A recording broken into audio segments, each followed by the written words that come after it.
పసిడి అంటే బంగారం కొనుగోళ్లు మానేస్తే 3.5 కోట్ల మందికి ఉపాధికి ముప్పు.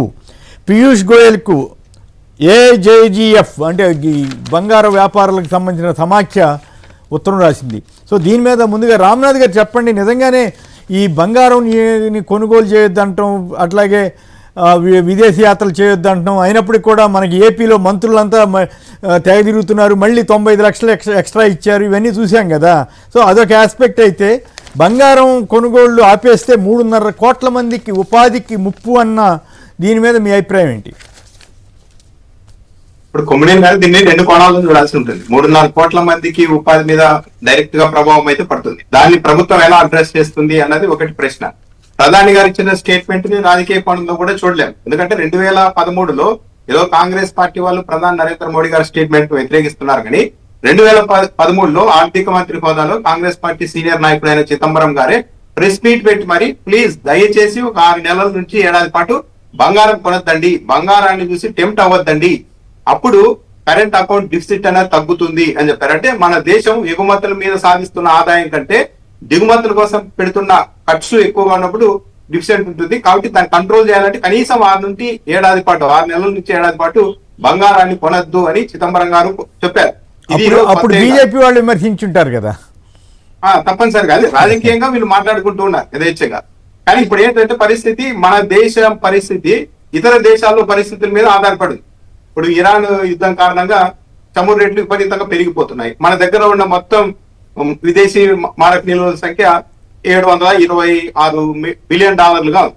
అంటే ఏడాదికి $755 బిలియన్ దిగుమతుల మీద ఖర్చు చేయాల్సి వస్తుంది. అంటే ఇప్పుడు ఏది క్రూడ్ ఆయిల్ కావచ్చు, బంగారం కావచ్చు, ఎరువులు కావచ్చు, మిగతాటన్నింటి మీద. అంటే ఇప్పుడున్న ఈ నిల్వలతో కేవలం ఒక 9 నెలల నుంచి ఒక 11 నెలలు, మహా అంటే ఏడాది పాటు మాత్రమే దిగుమతులకు అవకాశం ఉంది. పైగా ఇరాన్ యుద్ధం కారణంగా గల్ఫ్ నుండి మన వాళ్ళు అక్కడికి వెళ్లి రకరకాల ఉద్యోగాలు చేస్తూ పనులు చేస్తూ డబ్బులు పంపిస్తూ ఉన్నారు. ఇప్పుడు ఆ పరిస్థితి కూడా తగ్గింది ఈ యుద్ధాల కారణంగా. సో ఇలాంటి పరిస్థితి నేపథ్యంలో ప్రధాని నరేంద్ర మోడీ గారు ఆ ప్రకటనని రాజకీయ కోణంలో కంటే దేశ మంచి కోసమే ఇచ్చారు అన్నది అయితే క్లియర్ గా అర్థమవుతుంది. ఎందుకంటే ఏటా 800 నుంచి 900 టన్నులు బంగారం దిగుమతి చేసుకుంటున్నాం. దిగుమతుల మొత్తంలో ఏకంగా 10% పైగా బంగారమే ఉంది. ఇప్పుడు క్రూడ్ ఆయిల్ ని ఆపలేము, అవసరమే, ఎరువుల్ని ఆపలేము. కాబట్టి ఇలాంటివన్నీ చూసినప్పుడు వంట నూనెలో అలాగే ఎక్కువగా దిగుమతి చేసుకుంటున్నాం. కాబట్టి బంగారం మీద మాత్రమే కంట్రోల్ చేయొచ్చు అన్న ఉద్దేశంతో ప్రధాని నరేంద్ర మోడీ గారు ఈ వ్యాఖ్యలు చేసి ఉండవచ్చు.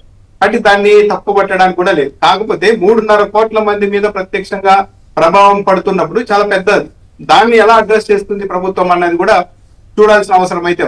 సో మొత్తం మీద అయితే ఇంకొకటి, అదే బహిరంగ సభలో నిన్న మీరు కూడా మాట్లాడారు, లక్షల మందితో సభ పెట్టినప్పుడు వేల వాహనాల్ని తిప్పాల్సి ఉంటుంది. మీరు అలా మీటింగులు పెడుతూ రాజకీయ నాయకులు ఒకవైపు, ప్రజలంతా మీరు కార్లలో తిరగద్దండి, కార్లలో పోవాలనుకుంటే మీ చుట్టుపక్కల వాళ్ళందరినీ కూడా మీ కార్లోనే ఎక్కించుకొని పోండి, ఒక్కొక్కరు ఒక్కో కార్లో వెళ్ళొద్దండి అని ఇలా చెప్తున్నారు. సో రాజకీయ నాయకులుంటే మొదలవ్వాలి. మన ఏపీలో ప్రతి మంత్రి ప్రత్యేక విమానాల్లో కూడా తిరుగుతున్నారు. ముందు వాటిని కూడా కంట్రోల్ చేయాలి.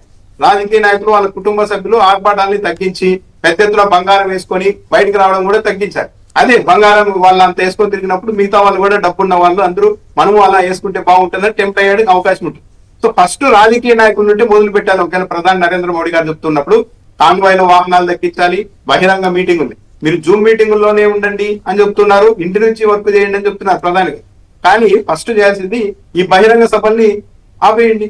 కాబట్టి ప్రభుత్వం కూడా చాలా చర్యలు తీసుకోవాలి. ప్రత్యేక విమానాల్లో తిరగడం, ప్రత్యేక హెలికాప్టర్లో దిగడం, వీటన్నిటిని కూడా కంట్రోల్ చేయాలి. సో మొత్తం మీద అయితే నరేంద్ర మోడీ గారు చెప్పిందని ఎందుకు ఇవాళ మన చంద్రబాబు నాయుడు గారు ఢిల్లీ వెళ్ళారు, ఏదో వాళ్ళని కలిసి అన్నారు, ఓకే, అక్కడి నుంచి మళ్ళీ గౌహతి వెళ్తున్నారు. మరి ఒక సీఎం 3వ ప్రమాణ స్వీకారం చేయడానికి కూడా ఇప్పుడు వీళ్ళంతా వెళ్లాల్సిన అవసరం ఏముంది? మరి ఇవన్నీ కూడా పొదుపు చర్యల్లో భాగంగా చూసే జనానికి మరి వీళ్ళేం సంకేతం ఇస్తున్నట్లు అవుతుంది అనేది కూడా వస్తుంది కదా. అదే అక్కడ ఇప్పుడు కొమ్మినేని గారు నాయకులు ఒకటి చెప్తున్నారు, వాళ్ళు మాత్రం ఇంకోటి పాటిస్తున్నారు. అది తొలుత నాయకులు ఇంతకుముందు గతంలో గొప్ప ప్రధానులు దేశం ఇబ్బందుల్లో ఉంది, ఆహారం తినడం తగ్గించండి అన్నప్పుడు వాళ్ళ కుటుంబం నుంచి మొదలు పెట్టారు, లాల్ బహదూర్ ప్రాక్టీస్ అన్నారు.